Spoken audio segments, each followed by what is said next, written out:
Hormuz കടലിടുക്കിൽ നമ്മൾ കണ്ടത് വെറും തുടക്കം മാത്രമായിരുന്നു. ലോകം മുഴുവൻ അവിടുത്തെ സംഘർഷങ്ങളിൽ ശ്രദ്ധ കേന്ദ്രീകരിക്കുമ്പോൾ ആരും കാണാതെ അമേരിക്ക തങ്ങളുടെ അടുത്ത തന്ത്രപരമായ ലക്ഷ്യസ്ഥാനം ഉറപ്പിച്ചു കഴിഞ്ഞു: മലാക്ക കടലിടുക്ക്. ഇത് വെറുമൊരു അന്താരാഷ്ട്ര വാർത്തയല്ല, നിങ്ങളുടെ നിത്യജീവിതത്തെയും ഇന്ത്യയുടെ സാമ്പത്തിക സുരക്ഷിതത്തെയും നേരിട്ട് ബാധിക്കുന്ന ഒരു വലിയ ചതുരംഗ കളിയാണിവിടെ ഒരുങ്ങുന്നത്. വിദഗ്ധർ പോലും ഇതിന്റെ ഗൗരവം തിരിച്ചറിയാൻ വൈകുകയാണ്. യഥാർത്ഥത്തിൽ അവിടെ എന്താണ് സംഭവിക്കുന്നത്? അടുത്ത 10 മിനിറ്റിൽ ലോകം ഇതുവരെ ചർച്ച ചെയ്യാത്ത ചില രഹസ്യ കരാറുകളെക്കുറിച്ചും ഇന്ത്യയെ കാത്തിരിക്കുന്ന വലിയൊരു പ്രതിസന്ധിയെക്കുറിച്ചും നമ്മൾ സംസാരിക്കും. ഇത് വെറുമൊരു നിരീക്ഷണമല്ല, വരാനിരിക്കുന്ന ഒരു വലിയ കൊടുങ്കാറ്റിന്റെ മുന്നറിയിപ്പാണ്. നമുക്കാദ്യം ഭൂപടത്തിലേക്ക് നോക്കാം. ഇറാനും ഒമാനും ഇടയിലുള്ള ഹോർമുസ് കടലിടുക്കിന്റെ പ്രാധാന്യം നമുക്കറിയാം. ഇന്ത്യയുടെ എണ്ണയും പാചകവാതകവും ഭൂരിഭാഗവും വരുന്നത് ആ പാതയിലൂടെയാണ്. എന്നാൽ കഥ ഇവിടെ അവസാനിക്കുന്നില്ല. അവിടെ നിന്നും കിഴക്കോട്ട് നോക്കിയാൽ ഇന്തോനേഷ്യയ്ക്കും മലേഷ്യയ്ക്കും ഇടയിലായി മലാക്ക കാണാം. ഇതൊരു വെറും കടൽപ്പാതയല്ല, ലോകത്തിന്റെ ശ്വാസനാളം എന്ന് വേണമെങ്കിൽ ഇതിനെ വിളിക്കാം. ഇടുങ്ങിയ ഈ പാതയിലൂടെയാണ് ലോകത്തിലെ പ്രധാന കപ്പലുകൾ കടന്നുപോകുന്നത്. ഇതിലേറ്റവും ശ്രദ്ധേയമായത് എന്താണെന്നറിയാമോ?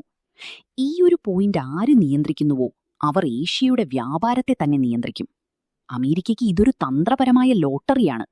നമ്മുടെ സമുദ്രവ്യാപാരത്തിന്റെ 50% കടന്നുപോകുന്നത് ഈ വഴിയിലൂടെയാണ്. എന്നാൽ ഇന്ത്യയേക്കാൾ വലിയ ഭീതിയിലാണ് ചൈന. അവരുടെ ഊർജ്ജ ആവശ്യങ്ങളുടെ 70 മുതൽ 75% എത്തുന്നത് ഈ മലാക്ക വഴി മാത്രമാണ്. അതുകൊണ്ടുതന്നെ ചൈനയ്ക്ക് ഇതൊരു വലിയ ചതിക്കുഴിയാണ്. പക്ഷേ ഇവിടെ ഒരു പ്രശ്നമുണ്ട്. മലാക്കയിൽ ഒരു ബ്ലോക്ക് ഉണ്ടായാൽ ചൈനയുടെ സമ്പദ്വ്യവസ്ഥ ദിവസങ്ങൾക്കുള്ളിൽ തകരും. അമേരിക്ക ഇപ്പോൾ ലക്ഷ്യം വെക്കുന്നതും ഇതാണ്. എന്നാൽ ഈ കഥയുടെ മറുപുറം നമ്മൾ ഇതുവരെ കണ്ടിട്ടില്ല. മലാക്കയെ ചുറ്റിപ്പറ്റി ഒരു രഹസ്യ നീക്കം ഇപ്പോൾ നടക്കുന്നുണ്ട്. ലോകം മുഴുവൻ ഹോർമുസിനെക്കുറിച്ച് സംസാരിക്കുമ്പോൾ അമേരിക്ക നിശബ്ദമായി ഇന്തോനേഷ്യയുമായി ഒരു പുതിയ പ്രതിരോധ കരാറിൽ ഒപ്പുവെച്ചു കഴിഞ്ഞു. അമേരിക്കൻ യുദ്ധവിമാനങ്ങൾക്ക് ഇന്തോനേഷ്യൻ വ്യോമാതിർത്തിയിൽ എപ്പോൾ വേണമെങ്കിലും പ്രവേശിക്കാൻ അനുവാദം നൽകുന്ന ഒരു നിഗൂഢമായ ക്ലോസ് ഇതിലുണ്ട്. ഇത് വെറുമൊരു സഹകരണമല്ല, മലാക്കയുടെ പൂർണ്ണ നിയന്ത്രണം ഏറ്റെടുക്കാനുള്ള അമേരിക്കയുടെ ഗ്രാൻഡ് പ്ലാനാണ്. അവിടെ നിന്നാണ് എല്ലാം തുടങ്ങുന്നത്. ഇന്തോനേഷ്യ ആദ്യം ഇതിനെതിരെ സംസാരിച്ചുവെങ്കിലും ചർച്ചകൾ ഇപ്പോഴും രഹസ്യമായി തുടരുകയാണ്.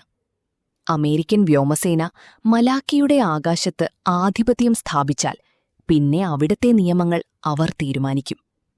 അതുകൊണ്ട് കാര്യങ്ങൾ മാറി.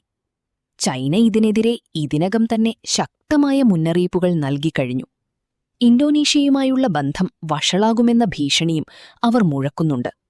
എന്നാൽ അമേരിക്കയുടെ യഥാർത്ഥ ലക്ഷ്യം തായ്വാൻ പ്രതിസന്ധിയാണ്.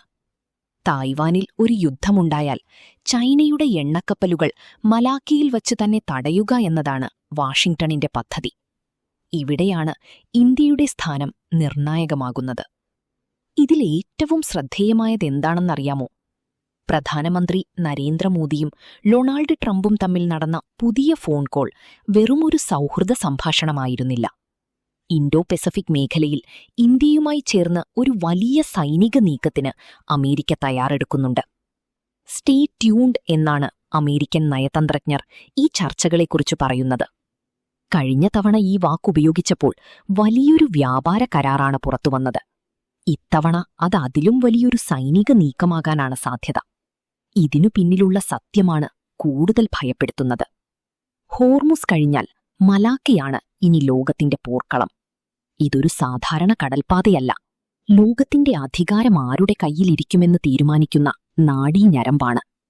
ചൈനയെ തളയ്ക്കാനുള്ള അമേരിക്കയുടെ ഈ നീക്കത്തിൽ ഏറ്റവും വലിയ ആഘാതമേൽക്കാൻ പോകുന്നത് ഏഷ്യൻ രാജ്യങ്ങൾക്കാണ്. ഇന്ത്യ ഈ പ്രതിസന്ധിയെ എങ്ങനെ തങ്ങൾക്ക് അനുകൂലമായി മാറ്റുമെന്ന് കണ്ടുതന്നെ അറിയണം. ലോകഭൂപടത്തിലെ ഈ ഇടുങ്ങിയ പാത ഇനി വരും ദിവസങ്ങളിൽ ഏറ്റവും കൂടുതൽ വാർത്തകളിൽ നിറയാൻ പോകുന്നു. ചരിത്രം ആവർത്തിക്കുകയാണ്. ഒരു ചെറിയ കടൽപ്പാതയ്ക്ക് ലോകത്തിന്റെ ഗതി തന്നെ മാറ്റാൻ കഴിയുമെന്ന് മലാക്ക വീണ്ടും തെളിയിക്കാൻ പോകുന്നു. ഇതുപോലെയുള്ള വ്യക്തവും വിശ്വസനീയവുമായ വിവരങ്ങൾ അറിയാൻ സബ്സ്ക്രൈബ് ചെയ്യുക. പുതിയ അപ്ഡേറ്റുകൾക്കായി കാത്തിരിക്കുക.